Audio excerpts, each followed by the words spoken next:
옛날 스님들의 전적을 찾아가서 그분들의 흔적들을 이렇게 다시 일구는 작업을 하고 있지만 자료가 별로 없거든요. 그럼 이분들이 왜 이렇게 했을까? 그게 본연의 모습이기 때문에 안 남긴 거 아닌가? 남기지 않는 것이 그것이 본연의 모습이고 그래서 수행자가 그렇게 살아야 되는 것이 아닌가.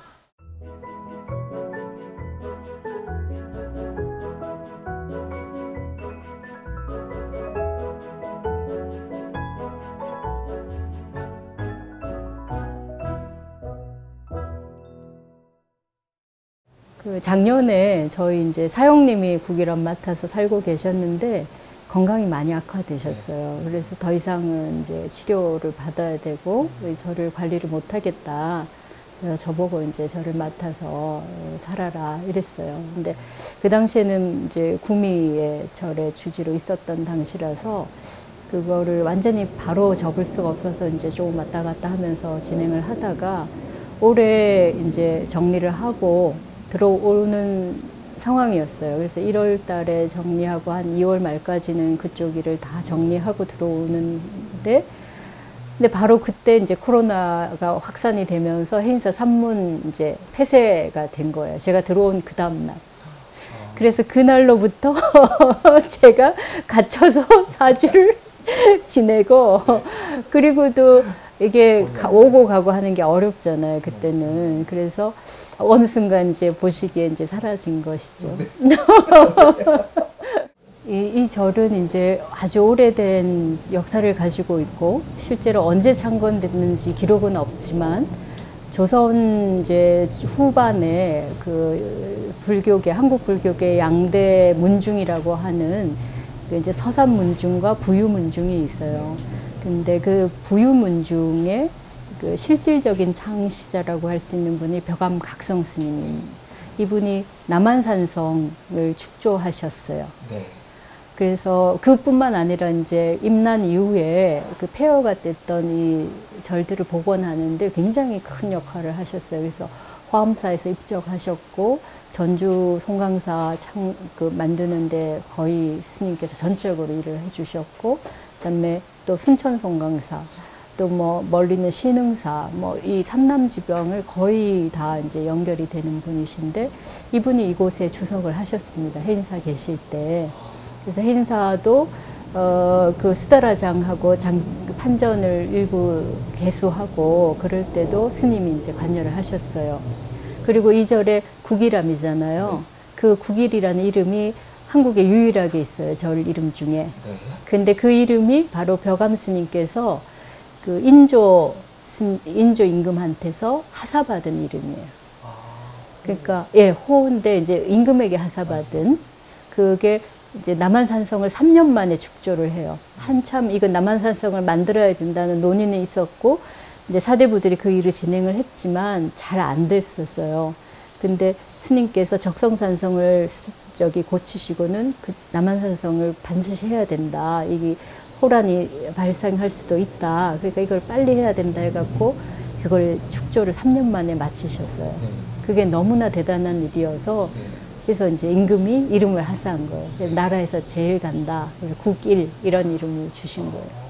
그래서 근데 그 이름으로 암자 이름을 딴 거죠. 굉장히 의미가 깊고 그리고 돌아가신 후에 여기에 이제 영정을 조성해서 제향을 받들었어요. 그 기록이 있고 그 영정은 지금 이제 경남도 문화재로 되어 있어요. 그래서 이 건물이 그런 이제 역사적 유래를 갖고 있고 또 한 가지 그래서 이제 벽암 스님의 제자들이 여기 주석을 하셨고 그리고 서산 스님의 제자도 주석을 하셨어요. 그래서 지금 영정만 15 그 분의 영정이 모셔져 예 있습니다. 15분이었어요? 네. 이제 진보는 우리 박물관에 보관되어 있는데 그렇게 있고 그래서 이제 그런 역사가 있다가 근대에 들어와서 비구니 스님들이 주석을 하게 된 거예요. 비구니 스님들이 사시면서 여기가 최초의 비구니 선방이었습니다.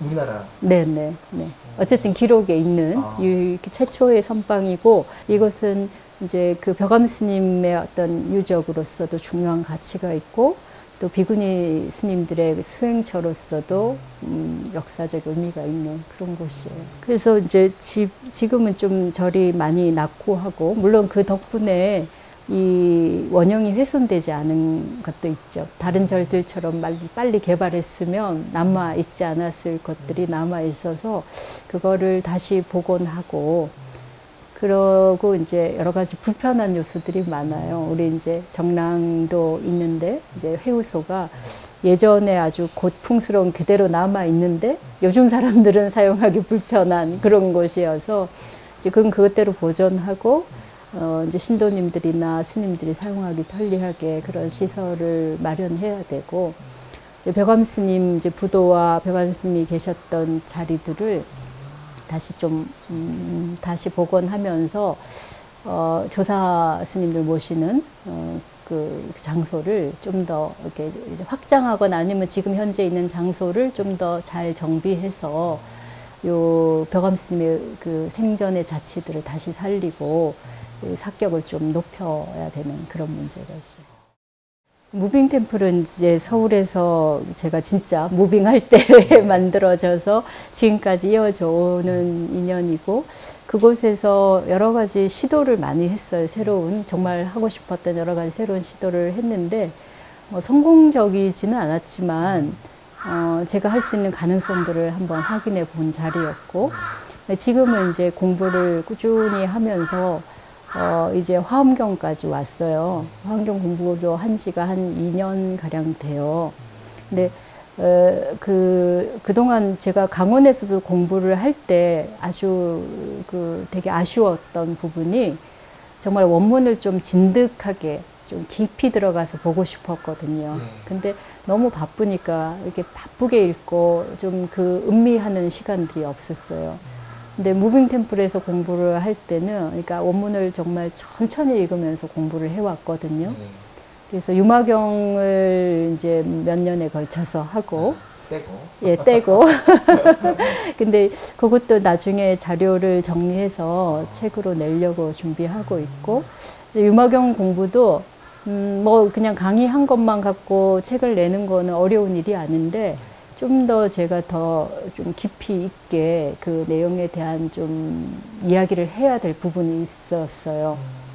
그래서 조금 더 현대적인 언어나 현대적인 사유와 연결되는 지점들이 유마경에 있기 때문에 그거를 좀 더 천착하는 글로 가기 위해서 이제 지금 좀 다른 준비를 하고 있어요. 오히려 지금 현대 철학이나 이런 책을 읽고 있고, 언젠가는 그것이 연결돼서 유마경하고 이제 새롭게 이제 책을 지금 생각하고 있고. 숙성시키고 계시는구나, 지금. 예, 맞습니다. 네. 그리고 이제 그러면서 여기서는 이제 그 화엄경 공부를 해왔는데, 최근에는 화엄경 공부를 하면서 저도 굉장히 고향이 되는 부분이 있어요.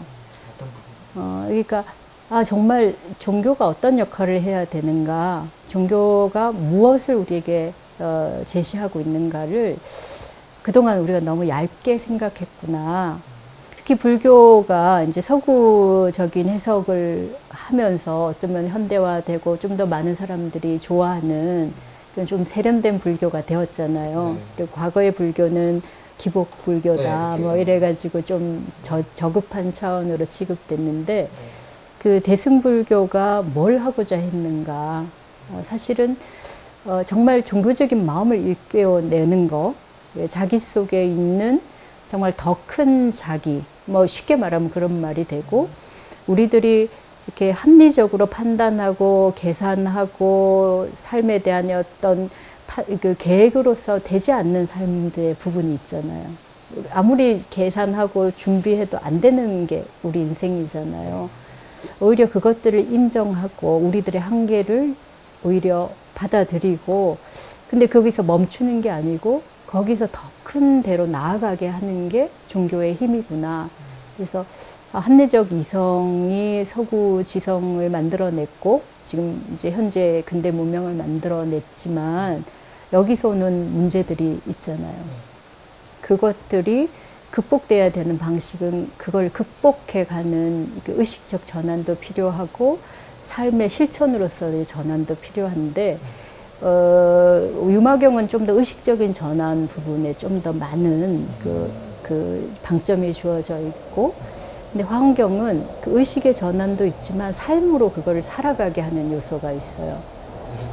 그러니까 부처님의 공덕을 계속해서 여러 보살들이 찬탄을 하고 있거든요. 근데 그것을 들으면서 아, 이게 나의 삶이 되어야 하구나. 이걸 자꾸자꾸 이렇게 되뇌어 주는 거예요. 근데 그냥 잘못 읽으면 그냥 허무맹랑한 소리인 거예요. 근데 그 허무맹랑함이 그냥 비이성적인 허무맹랑함이 아니라 우리의 한계를 극복한 어떤 세계를 펼쳐주는 내용인 거예요. 근데 우리가 그렇게 되기를 요청하는 것이고 그것이 붓다의 길이라는 것을 보여주는 것이에요. 그래서 화엄경은 오로지 부처님한테만 집중하거든요. 이것이 부처님의 세계다.